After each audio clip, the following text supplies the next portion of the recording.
But when it comes to material blessing, physical blessing, all children must be equal. Once a man came to the Prophet ﷺ and he said, O Messenger of Allah, I want you to bear witness that I am giving this son of mine, one of my servants, as a gift. So the Prophet ﷺ said, do you have other children? He said, yes. So I said, did you give all of them the same gift? He said, no. The Prophet ﷺ said, don't you wish that all of your children love you the same? In another version, treat you the same, give you the same bir? He said, of course. So he said, then don't do this. Don't give one child a gift that you're not going to give to the other child. And fear Allah and be fair amongst your children. اتقوا الله واعدلوا بين أولادكم. Hadith in Bukhari and Muslim. You fear Allah and be equal amongst your children. Don't give one child a gift that you don't give to the other children. So the point here, the brothers of Yaqub, or the brothers of Yusuf could not say, our father gives Yusuf more, because that would be unfair. All they could say, our father loves Yusuf more. And loving is an emotion of the heart. And the emotions of the heart, Allah does not call you to task for them. Allah does not call you to task for them. You cannot be blamed for loving one more than the other. And they simply know this by the gentleness, by the mercy, by the look in his eyes, not by the physical gifts. Verily, our father is in plain error. uqtulu Yusuf. Kill Yusuf. أَوْ اطْرَحُوهُ أَرْضًا. Or throw him to some land. Arda here is nakira because it means some land, we don't care about it. Right? Some land, unknown land. We don't want to know where this is. uqtulu Yusuf أَوْ اطْرَحُوا أَرْضًا يَخْلُ لَكُمْ وَجْهُ أَبِيكُمْ. The face of your father will become khali, will become solely dedicated to you. يَخْلُ لَكُمْ وَجْهُ أَبِيكُمْ. The face of your father will be dedicated only to you. وَتَكُونُوا مِنْ بَعْدِهِ قَوْمًا صَالِحِينَ. And after this, become righteous people, become good people. So the extent of their jealousy is so much, it's burning them so much that they reach the level of, why don't we kill Yusuf? Let's kill Yusuf. Now remember, they're talking about this when Yusuf is not there. And as for his brother Binyamin, he is too young. He is still a baby at this time. And we talked about the dangers of jealousy. And the Prophet ﷺ telling us that beware of jealousy, because jealousy consumes good deeds like a fire eats up twigs. Beware of jealousy. And we learn from this that jealousy drives people insane. Jealousy makes them do things that it's absolutely ridiculous. And what is really sad here, they were jealous for something noble, not for something evil. Because you can be jealous for something evil. But what were they jealous for? They were jealous for their father's love. They were jealous for their father's love. And that's something that is, generally speaking, a good thing. You want your father to love you. So even a jealousy for something good can lead you to do something evil. It's not just jealousy for wealth or fame or power. Jealousy for something positive can drive you insane. And they said, let's kill Yusuf. Another one said, let's throw him or exile him. Basically kidnap him and take him to a faraway land, unknown land. Let's just go and throw him somewhere away. وَتَكُونُ مِنْ بَعْدِهِ قَوْمًا صَالِحِينَ. And after that, become righteous people. Now, this is an interesting phrase here. Let's do the deed, and then let's be better after it. Let's do the worst of all evils, and that is killing. And after we murder, we can be good people. Now, these thoughts come to us from shaitan. And it is so common that we find them, that when we think of something bad, shaitan says to us, okay, let's just make it up afterwards. You're not the first person shaitan is deluding in this manner. You're not the first one who is thinking of bad thoughts and then you think, let's make it up afterwards. We can see from this story that this is an age-old tactic of shaitan.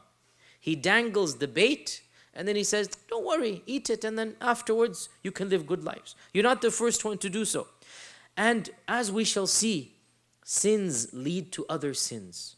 They thought, we'll do one deed, then that's it, end of story. They didn't realize once they do one deed, then they need to lie. They need to swear upon the lie. And then they need to build upon the lie. And then they have to do even more things after that and cover that up and do this and do that.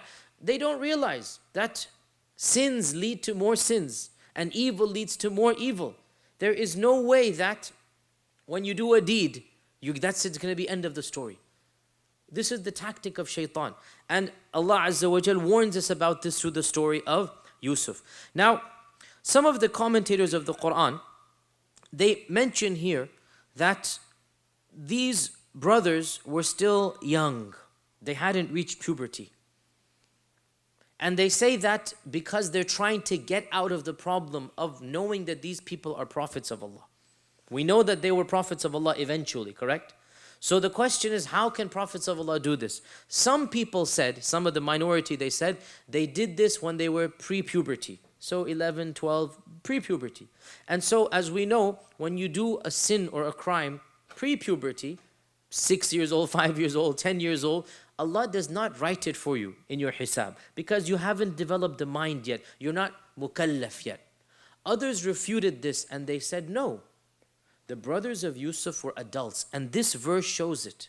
وَتَكُونُ مِن بَعْدِهِ قَوْمًا صَالِحِينَ. Because had they still been children, they're not thinking in this manner. The first group refuted them again, and they said, hold on a sec. The brothers asked for Yusuf, and they said, we're going to go take him to do what? Nal'ab. We're going to go play. And do adults play? So we're having a debate here where the brothers of Yusuf, kids or adults. This is the debate amongst classical scholars, right? So we said a minority say they were still children. So they're going back and forth. They say, look, they're going to play. The response from the majority is, well, it is allowed for people to play. Mubah, they can go racing, they can do this and that. Aisha and the Prophet played. There's nothing wrong with playing if it's a mubah or an allowed playing. And also, and this is what really proves the point completely, at the end of the story, they say, O our father, forgive us, we made a grievous mistake. قالوا يا أبانا استغفر لنا إنا كنا خاطئين. Had they been children, they would not have made a khata, nor would their father have had to ask forgiveness for them, because in our sharia, a child is not mukallaf. So, quite clearly they are adults. Now, another interesting point here. So we said that religiously their motivation was, let's just do the deed and then we'll do something good, Allah will forgive us. In terms of this dunya, what was their motivation? Their motivation was, if we get rid of Yusuf, what's going to happen? What was their motivation in this dunya? The father's attention. Now, did this even come true? By getting rid of Yusuf, did they get their father's attention? No. They lost both things. Both of their goals were not met. Both of their goals. The first goal was, khalas, one mistake, that's it, we'll be fine after that. That didn't happen because one mistake led to another, one mistake led to another problem, another problem. The second goal was this dunya. Let's get rid of Yusuf, our father will forget about Yusuf, and then we will become number one. What happens? The father turns away from them. Literally the Qur'an says, he turned away from them. And there's a metaphorical meaning when we'll get to that verse. We'll talk about it, right? تَوَلَّى عَنْهُمْ. He turned away from them. So their goal would, what they did actually defeated their goal rather than aided it. Had Yusuf been there, the father would have loved the other children to a reasonable level. By depriving him of Yusuf, the father turned away from them completely. And this shows us, you cannot get the halal through the haram. You cannot get the halal through the haram. You cannot get blessings by turning away from the commandments of Allah. You want happiness, you want richness, you want this and that. You will not get it by doing the haram. These people wanted something halal. Not just halal, wallahi, it's human nature. It's one of the most desired goals of every man, that his father loves him, his father's proud of him, right? This is human fitrah, right? Muslim or non-Muslim. And they wanted this noble goal that our father will love us. But the way that they approached it was through the haram. And from this we learn, you will never ever get the halal and the blessings of Allah through the haram. Rather, by turning to the haram, the very goal that you seek will be lifted up from you.